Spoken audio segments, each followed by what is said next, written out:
Last week, St. Louis Rams wide receiver Stedman had a little celebration. So he dropped to the ground and pretended to go to sleep in the corner of the end zone using the football as a pillow. Although no flag was thrown, Stedman Bailey's using the ball as a prop drew the league's attention and has apparently resulted in a fine. Bailey took to Twitter to voice his displeasure and share that he was fined.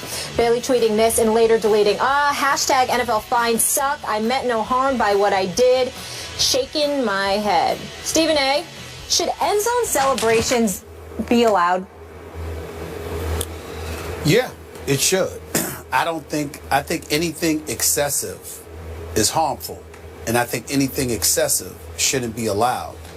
But I don't believe that it should be as restrictive as it is. And I think that, see, when I bring stuff like this up, I almost hate, Skip, to discuss subjects like this, because when I go along cultural lines, then people get into race and all of that stuff, and they find themselves incredibly uncomfortable with what I have to say.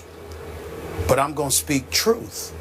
The fact of the matter is that a lot of times we see guys, and they're usually members of the minority community who's really, really celebrating. It's not to say that white folks don't celebrate and stuff like that. But by and large, most of the time you see folks celebrating and whatever. They're doing things and they're bringing attention to themselves. Well, part of the reason for that is because, A, when it's time for the NFL to promote people, they usually handpick and choose who's the person that they're going to put out front as one of the resident ambassadors for the sport.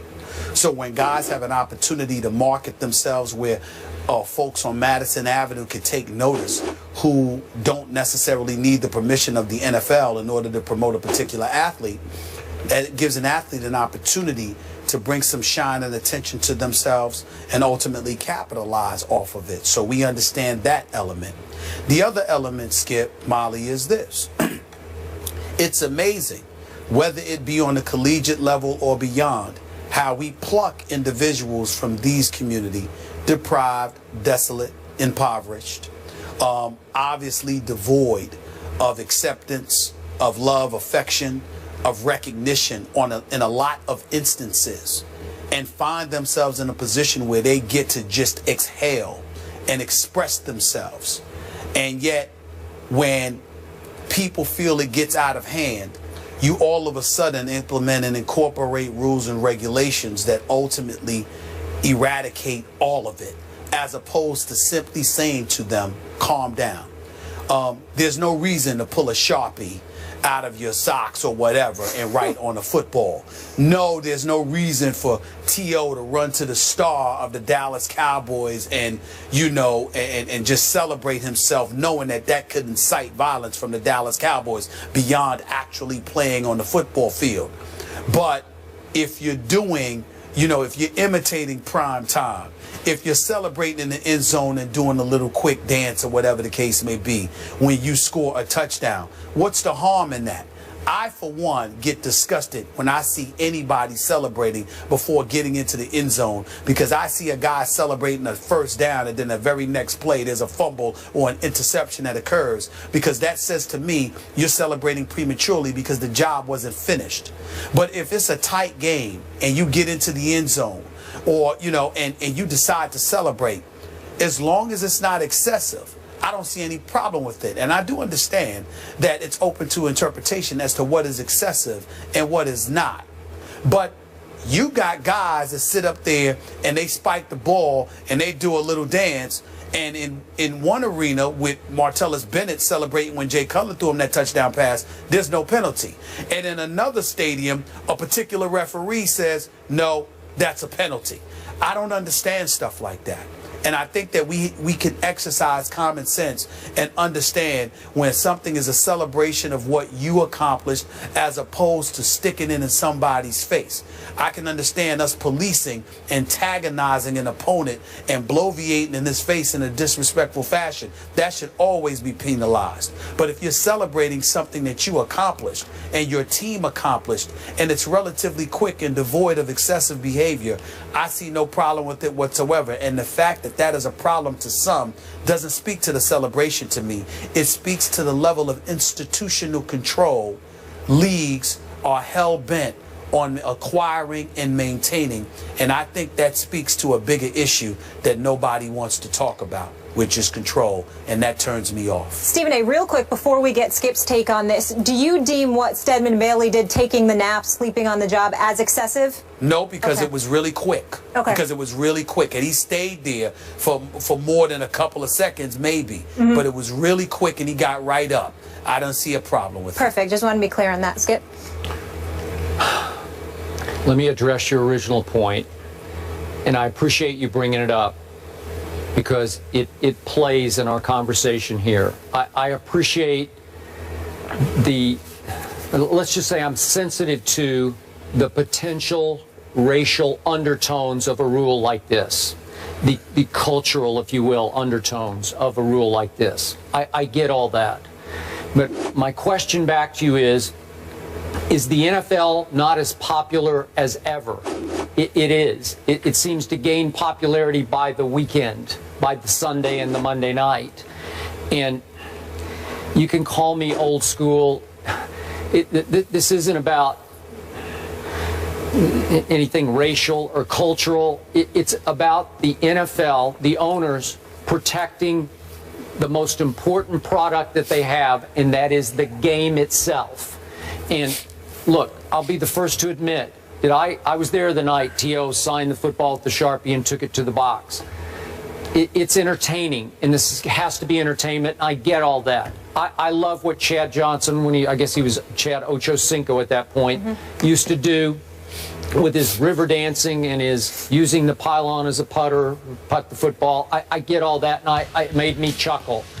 I appreciated it because it's inspired entertainment.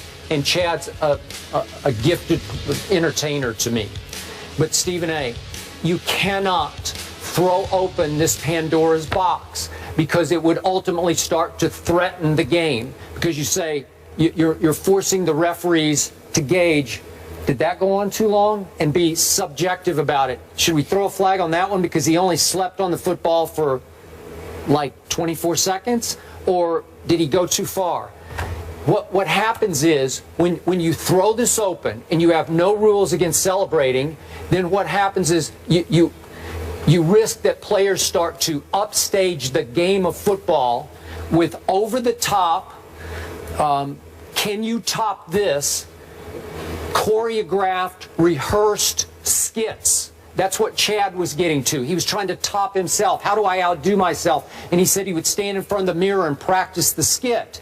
Well, how do you regulate that? How do you stop that if it goes too far? Well, if you open Pandora's box, you can't say, well, he can do his for 22 seconds, but he can't do his for 31 seconds. I don't know how you stop it, so they say, well, you can go back to your bench area and celebrate if you want to. I don't know. I've even thought about, could you allow teams 2 end zone celebrations per game, 3 per game?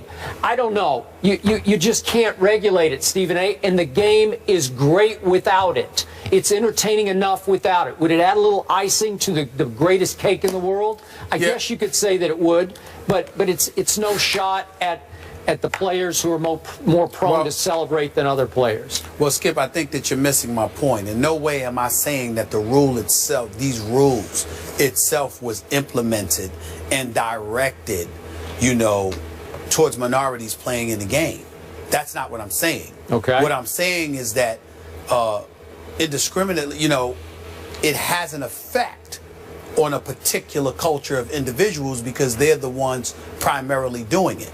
When Rob Gronkowski celebrates, I have yet to see him get penalized. Now, I don't know if that's the truth or not, and whether or not it's happened. I'm saying that I haven't seen it. But it's just one big spike, right? Well, you know what? But listen, he's done a few things other than just spike. Let's be clear about it. I have no problem with it.